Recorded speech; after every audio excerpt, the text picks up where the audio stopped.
Welcome in as we continue the team preview series here on the IDP Plus channel. This week, we're covering all things fantasy related as it pertains to the New York Jets, so sit tight. After a quick intro, we're going to cover all things fantasy on the New York Jets.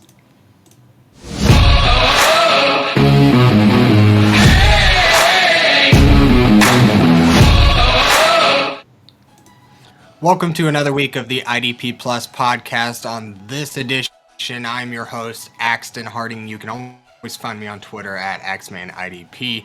I'm always open for interaction there. DM me your questions. Let's just chat football. So this week we're going to cover the New York Jets. We're going top to bottom, coaching, offensive line, personnel changes, outlooks, sleepers, overvalues, undervalues. We're going to cover it all, and we're going to get through this hopefully fairly quickly on the New York Jets. So without further ado, let's jump right into it. And we're going to talk about coaching changes and offensive line to start. This has kind of been the structure of the show, and we're going to continue that for consistency purposes. So let's get into coaching changes for the New York Jets. For head coach, we've got a new head coach in New York. We've got Aaron Glenn, formerly defensive coordinator of the Detroit Lions last year. What is this kind of going to mean for the team, and what can we expect as a result of putting Aaron Glenn in charge of this team? Aaron Glenn is a defensive-minded head coach. Obviously, I haven't been the defensive coordinator of the Lions. So that's going to be where his focus is, and then the offensive coordinator is going to run the other side of the ball there. So Aaron Glenn has historically been kind of favored a rotation of sorts. Now that's not to say we're not going to see any full-time players, because also he has a way of getting those guys on the field. Guys that are difference makers tend to stay on the field for Aaron Glenn. We saw Brian Branch, we've seen Aiden Hutchinson. Those guys are heads above the rest, but nonetheless they were getting full snaps. Alex Anzalone, Jack Campbell, guys like that were in on some pretty hefty snap shares. So there's going to be some rotation, probably more on the depth side of things, but when it comes to our studs on this team, I think we can expect some pretty sizable snap counts week to week for our defensive players here. So something we can look forward to, because historically the New York Jets have kind of been madness of just unpredictability when it comes to snap share on the edge. It's just kind of up and down. They've been so deep, much like the Philadelphia Eagles of sorts, and it's just kind of been tough to get a beat on some of these guys. We've seen Bryce Huff kind of pop here, but it's really efficient on limited snaps. So I think this year's when things kind of change, much like the Patriots in our last episode, where we're going to start seeing some more full-time players here. So not going to get too cute with that. We'll get into more of that when we get to the IDP side of the ball. But just kind of a heads up, a foreshadowing there, I guess you could say. So now if we look at the offensive coordinator here, I'm not too worried about the defensive coordinator, because head coach being a defensive-minded head coach, he's going to be the one that runs and operates the offense. Defensive coordinator is more or less just going to put it into action. So offensive coordinator, I think, is where we're going to also want to pay attention to, because we've got a new guy here in Tanner Engstrand, who is the passing game coordinator also for Detroit. So now we've got Detroit roots here, so we can kind of shape our thinking in that kind of sense as well. So I think Tanner Engstrand will predominantly kind of shape this offense as much kind of like he had in Detroit as he can. But we've got a lot of different pieces here, so it's not going to look the same. But I think there's going to be pieces here that we can kind of expect to be the same. There's going to be a lot of rushing instead of two healthy running backs. They've got a nice a quarterback who can run the ball and a running back, so that kind of gives Aaron Glenn some more, or Tanner Engstrand some more options on offense. So I think what we can expect, though, is a lot of rushing. There's not going to be a whole lot to this passing game outside of Garrett Wilson and maybe the rookie tight end, but we'll kind of get into that here in a little bit. And just the fact that Justin Fields isn't really much of a passer. So I think we're just going to be looking at a whole lot of rushing this year, and what that looks like we'll kind of talk about here in just a sec. So let's talk about some offensive line changes first before we get into some player things and start on quarterback, offense, and defense. So offensive line is pretty much the same. They had a pretty good unit last year. It was kind of middle of the road, about 14 to 19 in that range kind of overall. They were a lot better pass blocking team, obviously, with Aaron Rodgers at quarterback. You want to protect your quarterback. So they still carry much of these guys, and then they drafted a first-round pick at right tackle in Armand Mimbo, who is an outstanding blocker overall. He was an 85-plus graded pass and run blocker. He was just he's an outstanding player. He will add some great depth to this offensive line, who was already middling. I think we could see with this addition and just another year of chemistry among this offensive line. Because a big thing with the offensive line that I hear is the longer that the unit is together, the better that it becomes overall. So they were already a middling unit, at a first-round pick. They've got more chemistry. I think we will be looking at a top 10 offensive line potentially this season. So good things to come. We're kind of got a good start here for the New York Jets. So we'll jump right into some. Enough about personnel, offense. Let's talk our offensive line. Let's talk quarterback. Talk some players that matter for our IDP leagues. And I'll just kind of go ahead and start. I'll show you guys kind of what to look at. I go to ourlads.com is a good place to get depth charts. And I'll walk you guys kind of through what I'm looking at here. So if we look at the quarterbacks down here, obviously they added Justin Fields this offseason. They've got Tyrod Taylor still there backing him up, but I'm not really going to go into much detail there as far as Tyrod Taylor. But Justin Fields, obviously, we know he's capable of being a quarterback one, a top 12 quarterback. Whenever he was rushing the ball in Pittsburgh last year, he had one pass catcher, much like he does here this year in New York. But still, we just saw him run the ball a shit ton. And considering Tyrod Taylor is the backup now, I don't think that Justin Fields is going to be coming off the field for much of the season. So we can pretty well bank on a full season from Justin Fields, which is great. I'm not going to go advocate for a huge buy window in Dynasty. You're looking at more of a one-year push. If he does good enough and they want to extend him, maybe there's some longevity there, but I'm not looking at Justin Fields as a very long-term asset. I'm more looking at him initial 1, maybe 2-year window. If you're banking on 2 years, I would not advise that. That's just more of an upside. If you're going to go get him from 1 year for a 1-year push, I would get him as more of a QB3 with hopes of that QB1 upside. Obviously, with vulnerable defenses, he's just going to run loose. He's going to have a pretty good floor. He's going to have like a 6 to 8 to 10 point floor just from rushing alone. If he can add some passing to that, or if he gets let loose in the rushing game, I think he's got incredible upside. He could potentially put up quarterback 1 weeks throughout the season just with the kind of upside he presents with his legs. And if things go right in the passing game, you're just adding a little cherry on top to Justin Fields. So I'm going to be targeting some Justin Fields as a quarterback, maybe a late quarterback 2 in my 1 quarterback leagues or in super flex leagues. Probably might be looking to get him as like a late quarterback 2 if I can pull it off. He might be a little overvalued or a little valued a little higher there, so I might miss out, but I'll be kind of keeping an eye on kind of where he goes, because in 1 quarterback leagues, especially having him as a quarterback 2 would be outstanding, because you could essentially wait on quarterback, get yourself like a Justin Herbert or something like that, then go turn around and get yourself a Justin Fields as well, and then in good matchups, you've got a good guy in Justin Herbert, who's got a lot more pass catchers now, and then you've got a Justin Fields who, if things go right, boom, he could be your late round QB1. And really carry the season for you. And then as a quarterback 3 in your Superflex leagues, he could easily jump up there and be your top producing quarterback often. I'm not going to advocate for a week to every week kind of basis, but he's going to have a pretty steady floor, and in favorable matchups, he's going to have a lot of upside. So Justin Fields with that rushing prowess, he's going to really give us a solid floor here, I think, for fantasy. But I wouldn't overinvest. Don't go drafting him as a high-end quarterback 2. There's plenty of guys out there from like quarterback 8 to quarterback 15 or 16 who are a lot more reliable in terms of just sheer passing production, because if Justin Fields doesn't give us that passing aspect to his game, we do have that rushing floor. If he doesn't give us the passing aspect, we don't have a whole lot of a ceiling. And a lot of these pocket quarterbacks that are kind of sitting in the middle of the quarterback 2 range give us that good passing floor, and then if they get let loose in the run game, there's the cherry on top. So they have a little bit more stable floor. Justin Fields is just already going to kind of that the rushing upside does kind of make up for the lack of passing. So he kind of does already have that stable floor, but again, if he doesn't bring that passing upside, he doesn't bring near as much to the table in terms of probably a floor for those guys that are above him. But I guess what I'm saying is he's not going to put up 0 points for you on any given week. So quarterback 3, quarterback 1 upside, that's tremendous value for a guy in season-long leagues.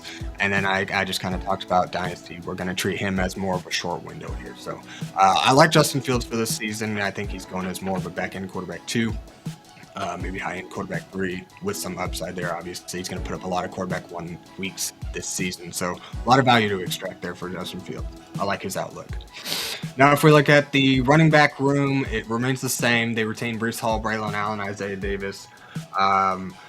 But and I've heard rumblings, and I'm not going to take any of this to the bank until I see it on the field. But I've heard rumblings that they want to run by a little bit more of a committee, take some run off Breece Hall. But I think the way that this team is kind of shaping up to look with the lack of pass catchers, this is going to be a run first team, and it could be that they.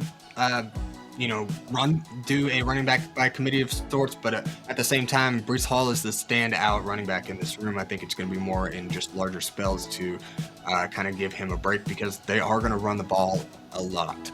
My only caveat with this is I think Justin Fields is going to kind of vulture some of that. I mentioned earlier in the offseason how Breece Hall was my sell at RB8. It's going to be hard for him to achieve those numbers with Justin Fields at quarterback. And I still stand by that. I'm not necessarily so hard on the sell now at this point because because of the sheer volume that the Jets are going to have to run after kind of looking at, kind of seeing the offseason play out a little bit more and hearing kind of some of the things that we've heard out of the Jets camp. So I think that Breece Hall is still going to be fine. I think he'll still get you near RB1 season if he does. I think it's very likely that he can get that just with the kind of volume we're going to be looking at with the New York Jets. I think he's going to be looking at 15, 20 plus touches a game. But the only caveat is who gets to work around the goal line. Is it going to be Justin Fields punching up the middle, or is it going to be Breece Hall? He's only had, if we look at stats, I'll actually share this as well as looking at this earlier. He's not a guy who's going to go out and get a whole lot of touchdowns. And then whenever you add a quarterback who can run the ball and is going to predominantly be kind of a guy they use a lot in the red zone in terms of Justin Fields and rushing the ball, it really kind of makes you wonder what that upside is for Breece Hall with Justin Fields at quarterback. So just kind of temper expectations, I guess, is more kind of what I'm alluding to is, yes, there's going to be a lot of volume here, but I wouldn't be overly investing on his kind of like back end RB1 value. And whenever you're going to trade, there might be a little bit of a dip in Dynasty, but you're still going to have to pay a pretty penny to get somebody like Breece Hall because most people kind of have an idea of what this team's going to look like. They know he's going to run the ball a lot. But again, it's just kind of who's going to get the touchdowns here. And I'm not really going to overly invest in a Breece Hall. If he kind of falls to me in a draft in the second, third round of one quarterback redraft leagues, maybe I'll take a stab there. But so far, I have not felt comfortable where he's been going. To me, he's been going pretty early, and it's going to take he's going to need more of those touchdowns that I'm saying we're a little fuzzy on right now in order to achieve that kind of value. Now, if he was falling back to like the RB2 range, very back end RB1, top end RB2, I think that would make me feel a lot more comfortable if he was kind of around like the Ken Walker range-ish, just there behind like a Kyron Williams kind of area. But for now, he's pretty well going ahead of guys like that. So I like Breece Hall. He's got a good outlook. I don't think he's going to fall flat by any means. And, I think he will get right up there around RB1 numbers. Just, temper expectations. Don't really over invest in a guy like this. But he should get plenty of work and he should have a solid floor for us. It's just we're not sure about the touchdown distribution here. So we'll just kind of wait and see on a guy like Breece Hall. So let's get back into Braylon Allen. Also, if I want to talk about kind of backups, I'm not really worried about getting handcuffs to these two guys like this. In terms of like Braylon Allen and Isaiah Davis, we'll just kind of see what their outlook looks like or what their usage looks like. I'm not really going to invest in them. They're going to be pretty well stuck on the wire until something happens to Breece Hall for me. So I'm not really paying too much attention. Maybe a stash in your dynasty leagues should something happen, but in redraft, don't waste a roster spot on guys like that. So again, Braylon Allen will have huge upside if Breece Hall gets injured. But again, we don't really bank on an injury, just kind of more of a stash play there. Now, if we look at pass catchers, we're going to talk about wide receivers first. Obviously, Garrett Wilson is pretty much the only pass catcher on this team. We've got Allen Lazard, as you can see, and they've got Josh Reynolds, who's been with Detroit and Jacksonville. So they've got some playmakers, but nobody with the real floor outside of Garrett Wilson. So Garrett Wilson is going to be the guy in the passing game, and he links back up with Justin Fields, his former college quarterback, who they had a pretty good connection there at LSU. Ohio State, sorry. Jamar Chase is kind of what I had on mine, but at Ohio State a few years ago. So we'll just kind of see what that looks like. But again, we're in the NFL. It's a whole different coaching system and everything. And it's been a long time since college. So we'll just kind of see how things play out. But I really do believe that this is going to be a predominantly run-first team. And I think the passing game is going to go to the wayside. So and a guy like Garrett Wilson, who's going up there with some of the, back-end quarterback one, Kind quarterback too. He's got some pretty hefty value on him right now, and it's not going to be cheap to acquire him in dynasty leagues. So personally, I'm in the sense of a hold on Garrett Wilson. I'm not really going to go out and look to. I mean, there might be an opportunity or a window to kind of buy him, but his value's not going to skyrocket too much more. He's already pretty expensive at the cost of probably a couple of first round picks to acquire him in dynasty leagues. So he's just kind of a little pricey. I would have liked to see kind of him fall a little bit more in terms of overall value if I was going to acquire him for right now, because with the kind of outlook, yes, he's the only pass catcher, and I think that's probably what's got everybody hung up right now, is that he's going to be the only guy catching targets, which is fine. But it's also going to be inconsistent. Teams that are going to be rushing the passer a lot and make Justin Fields scramble a whole bunch. There's not going to be a lot to those games, and or in terms of the passing game. So I think there's going to be weeks this year where the passing game just doesn't work, and Garrett Wilson suffers as a result. So when you're going to draft a guy at the kind of cost you're going to have to pay to acquire him in terms of your draft, I just don't think it's going to kind of pay off the way at the kind of first 3-round capital you're gonna have to pay up to get him, because the guy guys in those first 3 rounds, the guys that I want on the field and I want producing every single week. I want that floor. I want that reliability, and I think Garrett Wilson's gonna have some reliability. And he's gonna have some great upside, but also there's gonna be some weeks where he might disappear, and I don't like that inconsistency when it comes to my first few rounds of season-long drafts. So far in drafts that I've been involved in, he's not really fallen to me at a place where I feel comfortable going and getting him with guys that are going around him. I just feel a lot better about New Drake Londons and guys like that. Take Garrett Wilson with a grain of salt, but I do think he does have some great value, especially outside of this season. If there's an opportunity to buy low, I think it is a great time to do so. I just think a bunch of managers I've seen have been pretty hip on his outlook have been kind of not hip on his outlook, have been kind of not overly. How do I want to say it? They're valuing him pretty high still, so he's not a cheap asset right now. So we may have to get kind of into the season for people to kind of see things play out, and when he starts having some kind of inconsistencies, I think maybe then that's the time to maybe swoop in and buy. But we'll just kind of be patient with that and see how the season unfolds. I do love Garrett Wilson as a player. He's got some tremendous upside. He will have some great weeks. But also at that kind of value, you're gonna have to draft him at. He might be a little frustrating here and there, as the passing game will just kind of fall to the wayside whenever things don't go right. So just bear that in mind when you're looking at Garrett Wilson. I'm not avoiding by any means. He just hasn't really been a great value in the drafts that I've been in so far. Now, if we want to look beyond that was a quick thing on the pass catchers in the wide receiver room, because I really don't have much on Allen Lazard and Josh Reynolds. They're going to have some spike weeks, more best ball plays than anything, in all honesty, DFS plays, but I'm not really looking forward to, I'm not going to be rostering either of them in Dynasty or redraft, so I'm not really going to pay much attention. They really have no depth either, so outside of Garrett Wilson, this team has virtually no pass catchers. So I'm not really overly investing into this pass catching room much at all. Again, now if we look at Mason Taylor, there might be some value here with a quarterback who's not the best passer. Getting those short area targets might help a guy like Justin Fields be able to have some success or get things going in the passing game. So there might be some value for Mason Taylor, but again, I'm not going to be overly investing in him. He's the guy that you probably had to pay up in the second round for in your rookie drafts to acquire.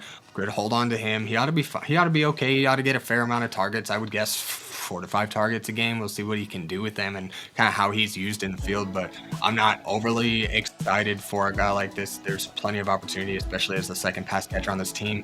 But again, the quarterback isn't much of a throwing quarterback. So again, take it with a grain of salt. In season-long leagues, probably won't be going after a guy like Mason Taylor, but he's good stash. It's kind of a wait-and-see kind of player for your dynasty league. So I do like his upside long-term. It's just for this season, probably not going to be overly investing in him. If I have some extra super deep leagues or some super deep best ball leagues, I might throw a dart throw on him depending on how my build looks, but not really too excited about a guy like this season. But things could look up. Again, he could be a guy that could help Justin Fields kind of get some passing work. So there might be some upside on weeks here and there in favorable matchups. So I'm just going to keep an eye on a guy like Mason Taylor. But again, don't overly invest.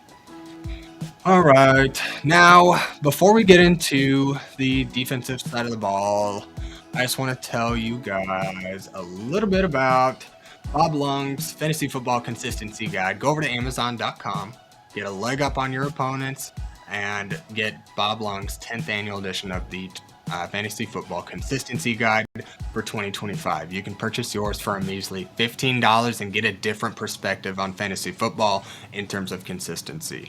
There's very few sites out there putting much content out about consistency related to fantasy football.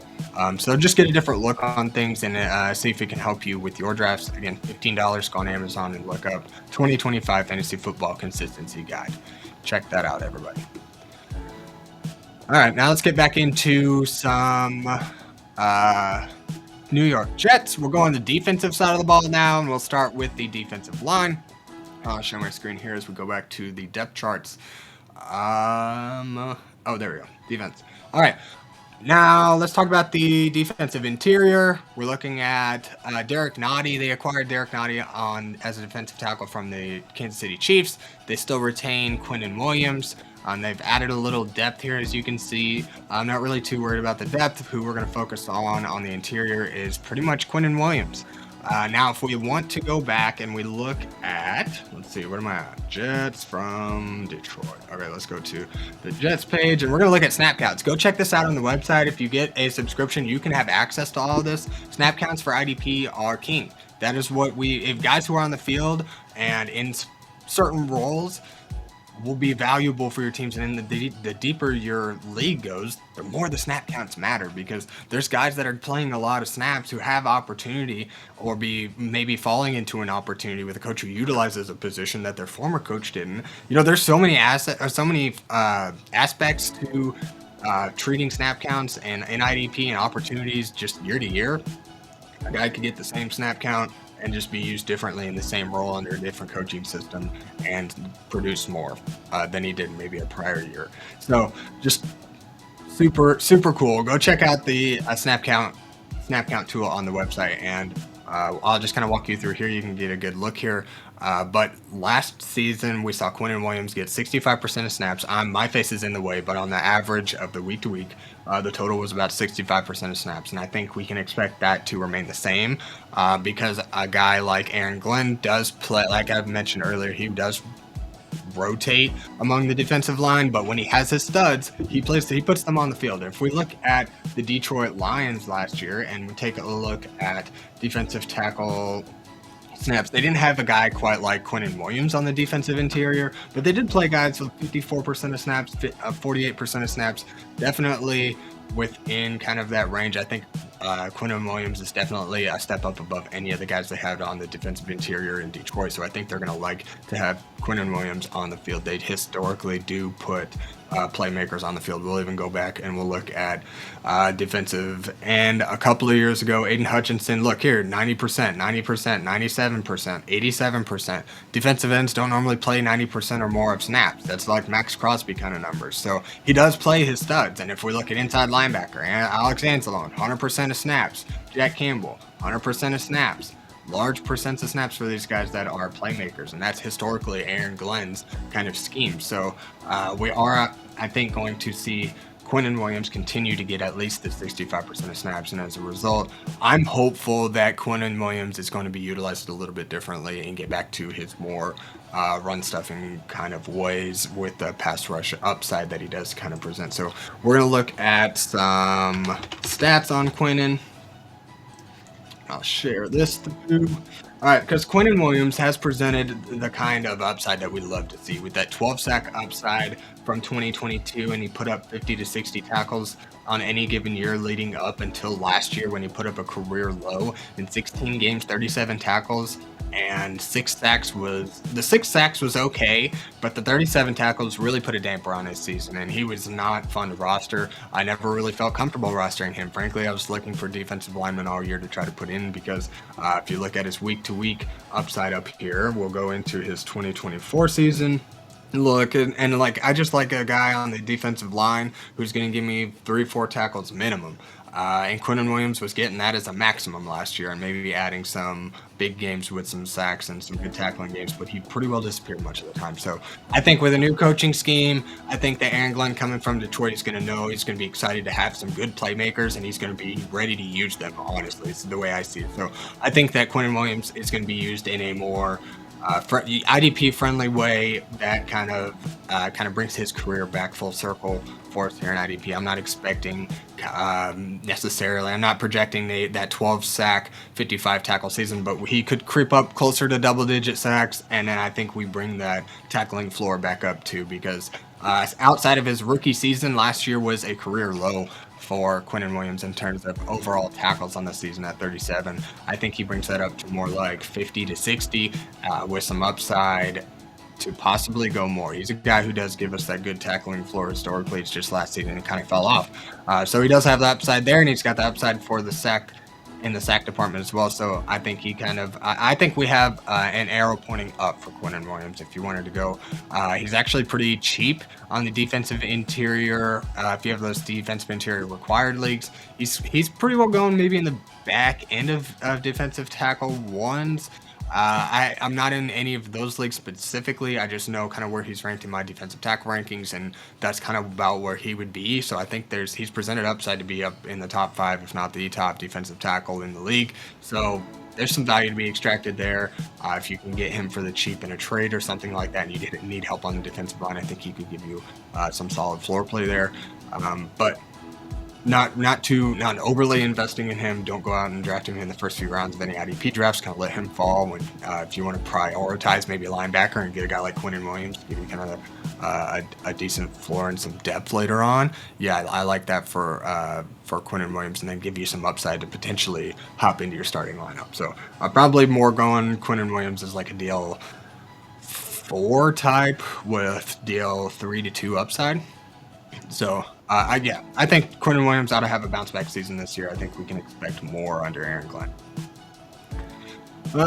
No other defensive interior. I'm not really worried about Derek Nottie. He's not going to come out and he's never been a real IDP friendly kind of player. So we'll move out to the edge and we'll look at defensive ends in Will McDonald and Jermaine Johnson. Jermaine Johnson had his season cut short with a gnarly, I forget if it was an Achilles or an ACL injury. Either way, I'm not overly investing in Jermaine Johnson. He's a guy who's got some promising upside. I think his high in the sack department was 7. He did put up some nice fantasy-friendly tackle numbers. If I can look it up here. Jermaine Johnson.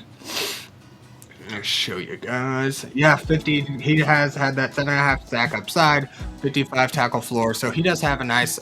He's maybe more of a if you want to get the injury discount on a guy like Jermaine Johnson, I'm not gonna spend more than a 4th round pick or something. I'm not, or maybe have him as a throw-in and just kind of stash him on your IR or something, because I imagine he's gonna start. Yeah, he's starting on the pup list. So you can stash him there, open up a roster spot, and just kind of wait and see on him. But not really. Now, see if we think about that. If we go back to the depth chart, let's share the screen. Who's going to be playing behind some Jermaine Johnson?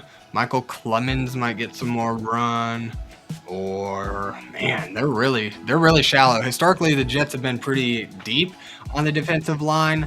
There could be some sneaky value here opposite Will McDonald behind Jermaine Johnson. If Jermaine Johnson's going to be falling on the pup list to start the season, Michael Clemens could get some run. 4th round pick from a few years ago. But I'm not overly excited about that. In all honesty, it might hurt this defensive line overall, as the focus will now be able to be on Quinnen and Will off the edge. But there's enough talent there, I think, that they'll be able to throw some wrenches in the game plans of the offensive lines to make things happen. But not, opportunity might be there for Michael Clemens early on or something, but not too excited. Don't go overly investing. Just kind of keep an eye on the waiver wire in your IDP leagues, just because of the opportunity. But Jermaine Johnson will come back. Will McDonald now is a guy who has played the last couple of seasons. Let's see. Will McDonald. Here we'll look at some stats from 2024 where he was getting, I mean, more often than not, he was in there kind of getting some sacks. He just doesn't have, the only thing with Will McDonald is that he has virtually no tackle floor. So you're really banking on the sack upside where he's already achieved that double-digit mark in just 2 seasons in the NFL, and considering the lack of depth at the position, he's going to be on the field a lot. If we go look at his snap counts from a year ago, let's see, outside linebacker, yeah. He was getting, 67% of snaps overall during the season, which is respectable. It's a pretty full-time role for the most part. But considering the lack of depth and the way, now if we go look at defensive end for Aaron Glenn the last couple of years, 50 to 60% of snaps. Just he never really had some depth beyond Aiden Hutchinson either. But again, whenever he had studs there on the defensive line, he was playing them. He was playing Aiden Hutchinson 90, 97, 87% of snaps. I think Will McDonald could see a 65% snap share, even jump up to upwards of 75% of snaps. He could see an increase, especially with Jermaine Johnson on the pup to start the year. I think that they're going to want Will McDonald on the field as often as possible. And then again, talking about that double-digit sack upside with more snaps, I think we could be potentially looking at even higher snaps. Higher sack total than that 10.5, just with the kind of way that this team is already made up. And now, knowing that they don't have Jermaine Johnson, they didn't just lose Jermaine Johnson after throw Will McDonald out there. Now they know they're not going to have Jermaine Johnson, so they can kind of plan a plan of attack for Will McDonald in this defense. So I think there could be some more upside. Hopefully he kind of gets more in position to be able to make more tackles and give us the floor there for IDP. He's going fairly high. He's a DL2. So not really too much value there in terms of drafts and trade value. And it's kind of an unstable floor in all honesty. Again, we'll kind of go back and he would disappear. No tackles, 1 tackle, 2 tackles, kind of a Quinnen Williams-esque with more upside in terms of sacks. So I'm not really, don't overly invest in a guy like Will McDonald. I'm not going to go out and trade for him because he's probably going to cost too much. And frankly, the floor is a little too brittle for what you're going to have to pay. He's going to be a guy that you're going to want to put in your lineup because you're going to pay that kind of, I guess, capital to acquire him. So if you've got him, he will make a great DL3 with DL2 1 upside. He finishes as a DL1. He's got some 3 sack games, 2 sack games. He does have some great week to week upside, but he also has a lot of downside as well on week to week. So just kind of take Will McDonald with a grain of salt. He's a guy in best ball leagues who's great, outstanding guy that you don't really have to guess when he's going to fall off. He will just kind of insert himself into your lineup whenever the matchup is favorable. So, he's kind of more in that line for me of kind of a best ball play. I like to get him in those leagues, but not really going to overly invest in him in my dynasty or redraft leagues. He goes pretty high and kind of has a little bit too brittle floor for the kind of production I want to see where I draft a guy like Will McDonald. So, but the opportunity is there. He's going to be on the field plenty, and the upside is there. We just hope that maybe he can give us a nicer tackling floor. So, let's jump back into the rest of this roster. Again, I mentioned earlier, Aaron Glenn is going to run 2 full-time linebackers, so we can look at Quinnen Williams and Jamien Sherwood to have some pretty stellar seasons again this season. Let's look at some Jamien Sherwood stats. Jamien. Last year, 154 tackles. He was among the top of the league in solo tackles as well. He does have some nice splits, so Jamien Sherwood is going to go as a middling back end LB1 with some upside to kind of that's where his upside is about the back end LB1. So I think he's locked and loaded for the prime role, taking over and continuing the CJ Mosley story, I guess, and just kind of making him proud. I would say he would definitely be proud. So, guy like Jamien Sherwood does rush the passer on occasion, but he's not going to be like a Kate Nellis who's going to get 5 to 7 sacks in a season. It's just going to be here and there where he's had a 2 sack upside max, obviously. in just one season with the mass amount of snaps that he got. So we'll have to see kind of if his role can evolve at all. But nonetheless, we've got a stable tackling floor. Last season, he was getting 12, 13. His low was 4 tackles. You gotta love a floor of a linebacker who's consistently coming out and getting you 7, 9, 11, 10, 6. Like 6 is the low, and as high as 18. That's a guy that we like in IDP, who's not gonna fall off for 1, 2, 3 tackles often. The only time he did was when he didn't play the amount of snaps that would be required to get those kind of numbers. So, and that was before he got the role. So he could have even had something like 160 in terms of tackles overall had he played full game the first week. But nonetheless, Jamie Sherwood is going to be worth the money the cost to acquire him. I love some Jamie Sherwood this year. It's Quincy Williams that kind of takes the hit here as a result, because Quincy Williams was kind of overtaking CJ Mosley the last couple of seasons. And then whenever CJ Mosley went down and Sherwood came in, it was Jamie Sherwood's show. So you saw where Quincy Williams a couple of years ago was getting 139 tackles this season, a career high after barely surpassing 100 in his first few years of popping onto the scene. And after that 139 tackle season, when you insert Jamie Sherwood, Quincy Williams kind of falls a little bit to the wayside. 116 tackles is pretty respectable, but he's honestly being drafted not far behind Jamie Sherwood in drafts, and I'm just not hip to that kind of value because the upside just isn't quite there. It's more murky at the top of Quincy Williams' upside at this point with Jamie Sherwood in town, and the floor is a little bit more brittle. If we look at some week-to-week stats and just kind of get a gauge on what that looks like, he does present a nice tackling floor. It's just he's a little bit lower where he can fall down to 2 tackles, 4 tackles more often. Jamie Sherwood might have had one game below 6 tackles aside from that week 1 performance, and Quincy Williams is going to kind of fall down a little bit more, and he doesn't quite have those boom weeks where we only saw 3 double-digit tackle games last season. So Quincy Williams is going to probably he's not lining up in the primary run stuffing role that Jamie Sherwood is going to be. He's going to fall more in coverage and kind of help the team out there. So that's where kind of the value falls off for Quincy Williams. He doesn't, to me, present the kind of upside anymore in his current position as where you're going to have to pay to acquire him. So to me, Quincy Williams is a guy who's kind of overvalued, and it's unfortunate because he's a fun guy to watch play. He does make some big plays, and he's got the kind of energy you like to see in a football player whenever you're watching.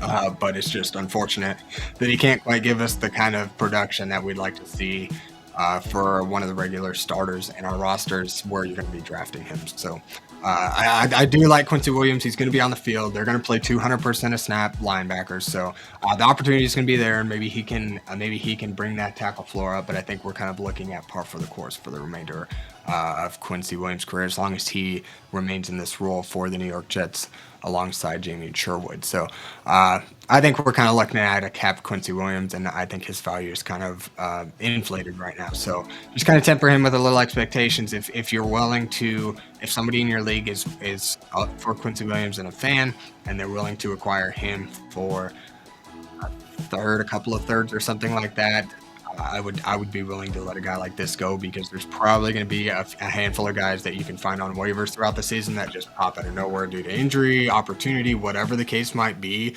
There's Landon Roberts is a guy that's probably on your waivers, going to get plenty of run. Divine Diablo. I mean, the guys that are probably going to put up the same kind of numbers that Quincy Williams does. So if there's an opportunity to sell and somebody's willing to pay up for him, you can find plenty of linebackers this season. In my opinion, I'd get out, get the capital, go find somebody else on waivers, and use that capital to try to get somebody with upside on the offensive side of the ball or something like that. So Quincy Williams, unfortunately, I think is going to be kind of capped out at this point. So it's kind of unfortunate, but that's just kind of the way that it rolls, and we'll see kind of how the season plays out. But let's get back to the depth chart here, and we'll talk about the defensive backs to round it out here. And again, I'm not going to go into great detail about defensive backs. I strongly advocate for anybody who struggles with defensive backs, and if you're interested in streaming the position, which is very common because there's just so many, the league is going to more five safety sets, so every team has 5 defensive backs. Not every team, but for a lot of teams are having 5 defensive backs, and every team, there's 32 teams. There's a lot of defense back. The position is still volatile, and there's only a handful of guys that really finish inside the top so many every year. So it's pretty inconsistent. If you want to stream cornerbacks or defensive backs, follow Johny the Greek on Twitter. He puts out an article every week. He's already put out his week 1 projections. Go check that out, and he's got a 70% hit rate. So he's the guy who's going to tell you how it is, and he's going to tell you who's in the good matchups and who's probably going to be the most ideal to stream on any given week. So go check out Johny the Greek. Follow him on Twitter. I really advocate. Guy's smart. He knows what he's doing when it comes to defensive backs, especially. So now if we're going to talk about personnel here, Sauce Gardner's not much for IDP production. Not going to go into much there. He's the lockdown corner. Teams are often avoiding him. Now, as a result of that, Tony Adams has been a guy that's been a good streamer. He's a guy I often see Johny the Greek advocate for in good matchups. When the Jets are going to be playing a high passing volume kind of offense, they're not going to want to throw to Sauce Gardner because he's going to get his hands on as many balls as he possibly can, and he's one of the top defenders in the league. So they go opposite field, go to Tony Adams, and that's why he's been a good producer historically for us. I'll even go in here and show you guys some of his stats as well, where he's got a good 80 tackle floor for us on as a defensive back. And then I think his upside is going to be more favorable in those matchups where he does get a ton of tackles. Now, when they played San Francisco last year, they do have a pretty respectably high passing volume offense, especially with Christian McCaffrey having gone down 12 tackles and a sack in that game. Denver was a pretty high volume passing offense last year, 11 tackles. Buffalo, not really a high passing volume offense, but there's a lot of action with Josh Allen, and sometimes, he can air it out, 8 tackles. I mean, he does have some upside in some good weeks. Jacksonville was aired out last year. There's some upside to Tony Adams, but I'm not gonna go out and say, if you're gonna be drafting him, do it super late, or just pick him up on waivers. Frankly, he's kind of a guy that I think it's just he does have some upside in terms of plus matchups here. So just a guy, one of those streaming guys that I was mentioning earlier. So kind of keep an eye on Tony Adams this year in some favorable matchups. Andre Cisco is a guy who on the betting show last year, if you were watching the IDP Plus bets, he's a guy that Johny and I were often betting the under on. He's a consistent underperformer. I'm not overly excited about anything Andre Cisco, so I'm not going to be investing. If you have him, I'm sorry, because he is uber inconsistent. I don't anticipate that to change, being the free safety for the New York Jets. So now if we want to talk about somebody else, I often stream some Brandon Stephens. I had no idea prior to coming onto the show that, not today anyways, I did do some, as I was doing my research, I found this out, but Brandon Stephens is now defensive back for the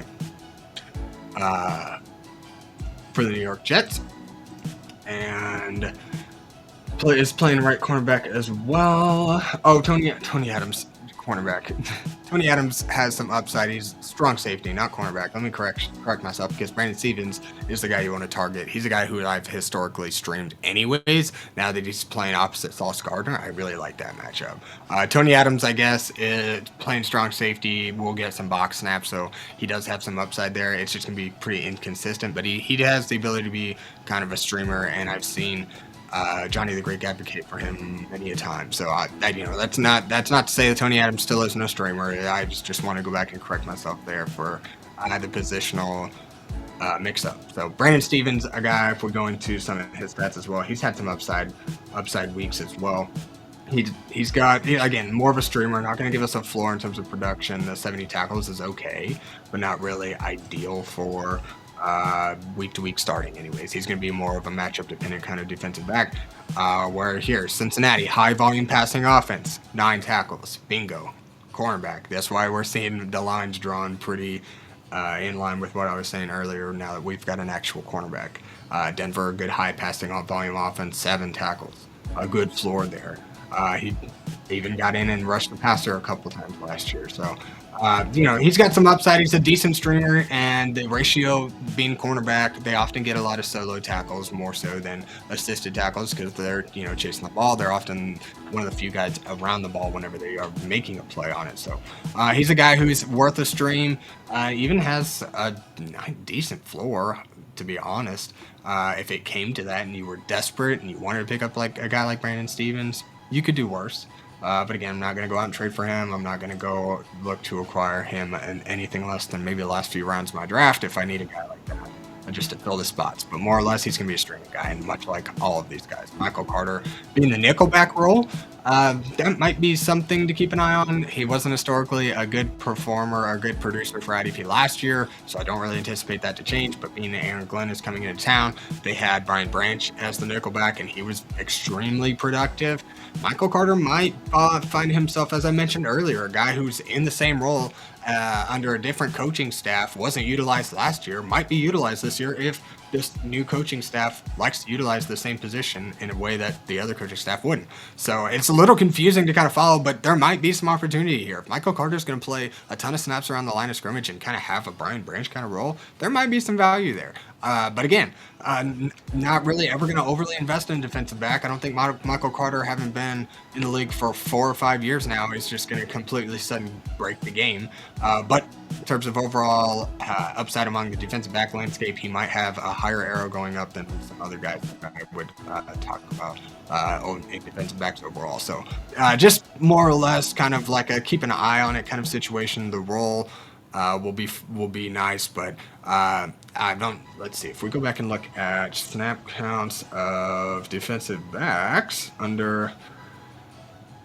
Yeah, it was kind of a rotation of sorts. If I show you guys here, cornerback was rotating a lot for under Aaron Glenn and Detroit. It does look like in the safety department that there's some Brian Branch 83, Kirby Joseph 99. So maybe he does get on the field a lot. If he is on the field a lot and he plays a lot around the line of scrimmages, there could be some value there for Michael Carter. But again, nothing more than a desperation kind of pick up and a wait and see. Don't go spending tons of fab. Don't go trading for him specifically. If you want to trade for him, just throw him into a larger trade or something like that as a +1 and just see. But don't invest a whole lot because, again, even if he does produce, it's not to say that something changes next year. I don't like to hold on to defense backs too long unless they have some prowess like Julian Loves, your McKinney's, your Derwin James, those guys that are really consistent producers year to year. We haven't seen that out of Michael Carter. Just a good role. Probably, or could potentially be a good opportunity, but it could potentially fall flat as well. So the odds are just as great either way. Well, that's going to wrap up the New York Jets team review. I hope you guys found some value in this show at some point during the show. If you tell me things you like, tell me things you want to hear. I just want to hear about it. Like, comment, subscribe. It all helps the algorithm. Thank you, everybody, for watching. And I do want to advocate again for the IDP Plus page. Go check out and consider a subscription. You saw the team snap count tool. There's all kinds of other things. We have ADPs, we've got rankings, we've got a Discord channel, we've got tons of articles and everything coming out right now. So go check it out. It's worth at least a try for a month. See if you like it. Check out all the tools. We've got a lot more coming as well. So just kind of be patient with things coming right now because we're kind of in a transition period. But nonetheless, we're full steam ahead. Go check out the website idpplus.com to consider a subscription and see what all we have to offer. And then I also want to throw out before we get out of here, best ball drafts. If you guys haven't heard of Fast Draft, go check it out.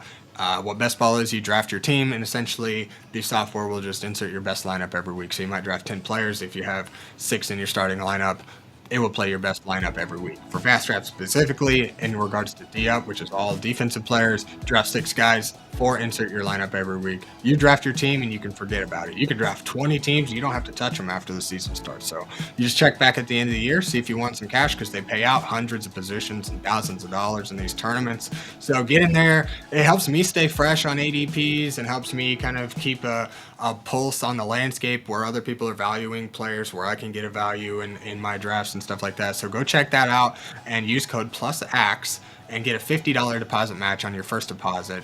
PLUSAXE, get $50 deposit match. Get in there, get drafting. Drafts take like 10 minutes, so you don't need a whole lot of time. Again, I treat them like raffle tickets. You just collect about 20 of them. You can max 33 entries. I'm about to max out right now. Go check it out and start drafting. Get those high upside players and get some exposure to those guys. So go check it out. PLUSAXE, $50 deposit match. Thanks, everybody, again for watching. I'm very grateful to all of you for watching and sticking around and checking out the show.